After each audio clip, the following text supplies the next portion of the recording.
आले बघा त्याला सगळे दिसतंय का वाईट फुलं आले.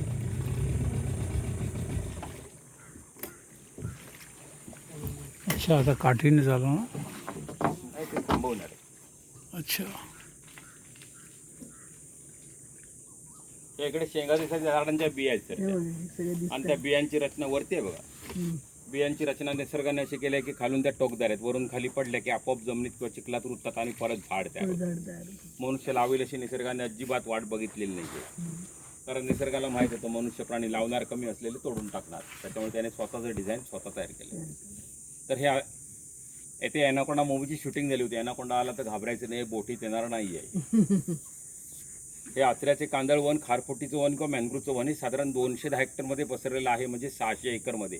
आणि आपल्या भारताच्या पूर्व किनारपट्टी आणि पश्चिम किनारपट्टीवर मिळून या कांदळ वनाच्या किंवा मॅनग्रोव्हच्या एकूण 60 प्रजाती आहेत. तर आपल्या आचऱ्यामध्ये वनस्पतीच्या 9 कुळातील 20 प्रजाती आहेत.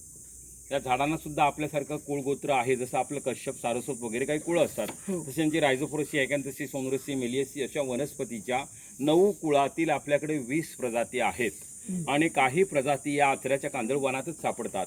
एक झायरोकार्पस ग्रेनाटम आहे, त्याला मराठीमध्ये बेलांडा म्हणतात, सायनिमेट्री इरापू आहे. आणि अन्य झाडांच्या तुलनेने ही झाडं 6 पट जास्त कार्बन डायऑक्साईड वायू स्वतः शोषून घेऊन शुद्ध ऑक्सिजनचा पुरवठा करतात. जसं जगाचं फुफ्फुस ॲमेझॉन आहे, मुंबईचं आर आहे, तसं सिंधुदुर्ग जिल्ह्याचे फुफ्फुस आहे लम्स आहे. हे शुद्ध हवेबरोबर ही झाडं इतरांना रोजगार पण पुरवतात. मारी बंद असते तर लो टाईटला किंवा अवहोटीला याच्या आतमध्ये जाऊन मोठे शिंपले असतात, सेलफिश, त्यांना म्हारई म्हणतात. क्रॅप्स असतात खेकडे, त्याच्यावर इथल्या लोकांचं उदरनिर्वाहाचं साधन चालतं. यांच्या पानात पण माशांचं अन्न, ही पानं सुकली की खाली पडतात, डिकम्पोज होतात, त्याच्यात ग्लुकोज आहे, प्रोटीन आहे. त्याच्यामुळे जवळजवळ समुद्रातले 80% मासे या झाडांच्या पानात मिळणारे अन्न, सुरक्षित ठिकाणांनी या झाडांची सावली.